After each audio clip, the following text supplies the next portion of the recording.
What's going on, guys? Welcome back to the Social Club, where everyone has a voice. I'm your host, Jacob Hale, and real quick, go ahead, subscribe to the video, like the video, and of course, comment your thoughts down below.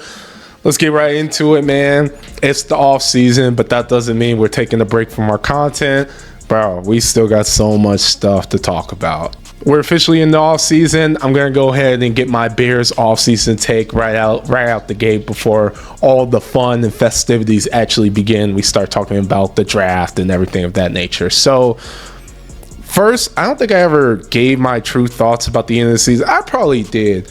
If you haven't already, I've done a few vlogs of going to the Chicago Bears game. I went to both the Bears Packers game and I went to the Bears Rams game, which I still watch highlights of that game. That was still the greatest catch I've ever seen in my life. I will stand by that. But if you guys want to see that, go ahead, check it out. The vlogs are amazing. I try to make it pretty cool, really get the crowd energy and the reactions and all that stuff for you guys. So if you enjoy that type of stuff, go ahead and definitely check it out. But I probably already gave my opinion about the Bears. Again, I think the season was an absolute win. I think I'm very excited about what we can do going in the next season. We know what our flaws are. It's pretty obvious what they are. So with that being said, I'm gonna get right into it.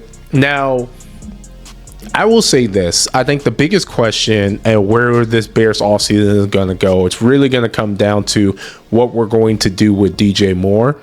So for a while, and I would say I still hold this opinion, I still believe that we should try to trade DJ Moore and offload that contract. He's the highest paid player on our offense. I don't think he's bad. And I've been the main one giving him credit and saying that I fully believe that he's been playing hurt this whole time. With that being said, I know we have cap space issues, and just seeing all the weapons we do have on offense, I think there's a way for us to swap that out, maybe sign a cheaper veteran option, or even go into the draft in like a mid-third round or something like that and get another option for that position. So that's my personal theory. That's my personal take on the matter. But what I'm going to do, I'm going to assume that we keep DJ Moore in this scenario. And then if we don't, if we trade him and do whatever, that's perfectly fine. The second biggest thing I want to talk about is it's very obvious that we need a pass rush. I think all the options are on the table, what we can do in terms of a pass rush. I know the biggest thing is people want to go get Max Crosby or they want to get Trey Hendrickson. My personal belief is that I personally think there's value in getting a first round guy, because I really think we need someone to complement Montez Sweat and help with the rotation of Booker.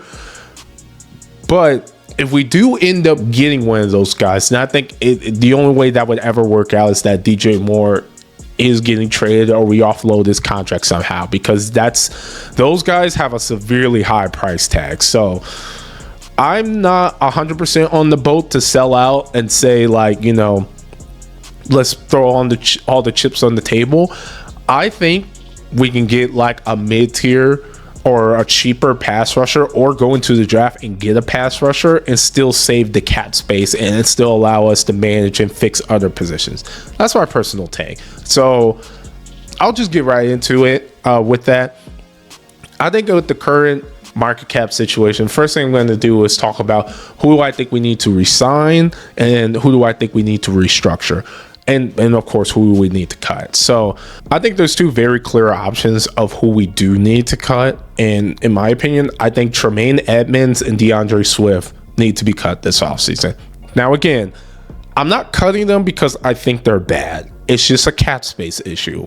And when we go with positions that we need to fill and what we need to fix and what we have to pretty much give away, that comes into play. And the good thing is cutting them doesn't cost a lot of money.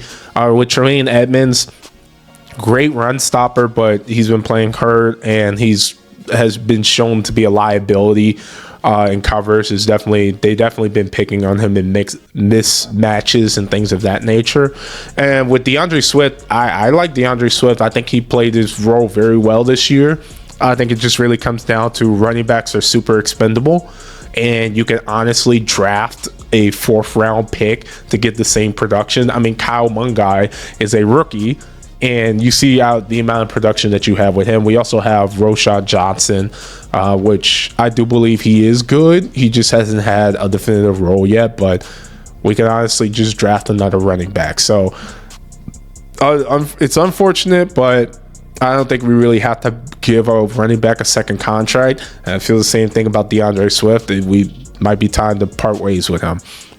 Those are the 2 guys I have cut.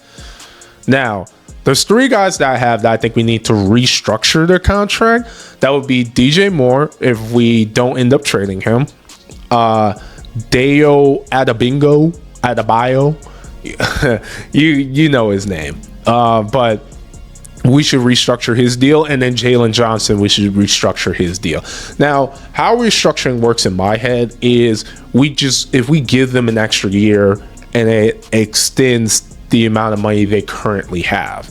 That's what I think we can do to capitalize. I mean, there's a lot of ways you can restructure, but that's just how I think of it in my head, to kind of lower the cap hit for this year and to give us some more money.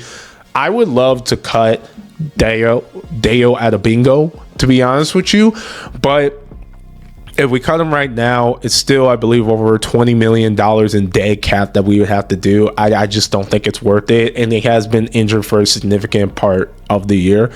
It's one thing to say about our pass rush. I mean, we didn't have Shamor Turner either. He was injured for most of the year. So I think the pass rush will get better by itself. But with that being said, I still want to invest more into it. So that's my opinion. If we restructure those 3 contracts and we cut those 2 players, that fixes our cap space issue across the board. It allows us to go re-sign some key players that we have right now and go into the draft and get the players that we need, and even take a swing in free agency and get someone.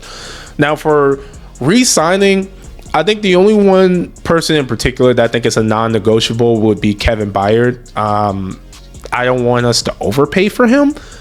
Let me take that back. Scratch that. Kevin Byard and Nahshon Wright need to be re-signed. Point blank. Now, I would like to not overpay for those 2 guys, but those are 2 clear guys that I believe we 100% need back. I'm personally a Brisker fan, but I do understand when it comes to production and what we're looking for. And again, with the draft, you can always just draft another guy into that position and make that work, with Kevin Byard back there as well. But those Kevin Byard and Nahshon Wright, they need to get re-signed. Most of the other guys, I think it's really just a pick and choose. I mean, I know a lot of people like CJ Gardner-Johnson, but I want to remind, he really came in as an emergency corner to get picked up. I like his intensity. I like his run stopping ability, but his coverage is a little spotty. He gets got a lot more than people would like to realize. And there's a lot of other guys that are in that boat too of, listen, if we can get them back for cheap and it works out, I really don't have a problem with getting them, but I don't want to hang up too much on these smaller contracts when I know that we have a massive free agency and we have a draft where we can get the actual guys that we want here. And with that being said, when it comes to free agency, everyone's stuck on Trey Hendrickson and Max Crosby. I get it. These guys are studs. However, I think there's a lot of value, and I think there could be mutual interest in getting Khalil Mack back. Getting Khalil Mack, you know what you're going to get out of him. He's been in Chicago before, and he's pretty cheap in terms of what we want out of him. I mean, you know, he was great for the Chargers. He was still a very solid piece for that team, but his asking price, I believe, is going to be around 10 to 15 million a year, which we can do that. We can do a 3-year for that one and make sure that works out. And I hope it does, because I do have a Khalil Mack jersey that I still wear, and I would love for it to still mean something, because I like them as a player. And there's other guys as well. You know, Joey Bosa comes to mind as well in my head as someone that's cheap, but also still has that upside, but still gives us that wiggle room if we want to keep more players. Then if we want to keep more players on the team, if we want to restructure, whatever that is, you know, he's still a cheap option that still gives us a lot of leverage. So I think those two guys are players that we should lean in more, along with drafting an edge rusher in the drafts. That's just my way of going about it. That's what I think we should do. And real quick, before I go any further, I do want to hear you guys' thoughts real quick. Just what do you think the Bears should do? What are their biggest priorities? Again, and they should go all defense. So that's my answer. They got to go all defense in this draft and what they want to do. But you guys let me know. Maybe there's some sneaky pick. I heard, I did hear Mike Evans. Mike Evans might be on the market, but, that's a pipe dream. We'll have to see about that. And now, let me show you my personal mock draft. Now, one thing I do want to make clear is that I'm not too hung up on the names, only because I trust Ryan Poles at this point. He knows what he's doing. So find the right guys that is going to work for this team. I'm not too hung up on certain names. It's just more the positions and when we get those certain positions. So I've said it. I'm very clear on it. Number one, in the first round, we got to get an edge rusher. If there's one available or whatever, that's just my opinion. In my mock draft, I ended up getting Zion Young. I personally like the guy. I've seen him play in person. He's a stud. He brings that energy. He's a good complementary guy to Montez Sweat, for sure. In my second round, we got an interior guy. We got Dante Corleone. Now, don't sleep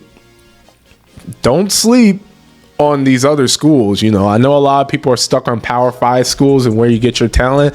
This kid's a stud at Cincinnati. He's wherever he goes, people are going to know about him. Whether the Bears get him or not, people know who he is for sure. In the third round, I do have us getting a corner. Then after that, I have us getting a linebacker. After that, their offensive tackle, running back, receiver. So again, I let Ryan Poles do what he wants to do here. I don't want to go through every individual name because it's just a hypothetical. You can see it on the screen. You can debate it however you would like. It's really just whoever's available. More importantly, I just think that's where the Bears should focus on who to draft and when to draft them. Whoever they pick from there, I'll trust them with that. Now, again, this is all under the scenario that DJ Moore is not getting traded and we're not getting some big-time defensive end. Because if we get Max Crosby, then I don't see us also getting a edge rusher in the first round. I don't see that happening. So, whatever works, it's fine with me as long as we keep winning games. It's fine. But why don't you guys take a second and, again, share your thoughts with me why don't you guys share your thoughts with me and what do you think, and show your own personal mock draft and who you think the Bears should get. Maybe there's an actual NFL scout that's going to view this. Please talk to me. I would love to hear what you guys are seeing across the board and where you think the Bears should go. But other than that, go ahead and subscribe to the channel. Check out all of our other videos, content, all of that stuff. It's the off season, but that doesn't mean we're taking a break. We're still going to be releasing content 2 days a week for you guys, posting shorts all the time, everything of that nature. So stay tuned, subscribe to the channel, and as always, we will see you in the next one.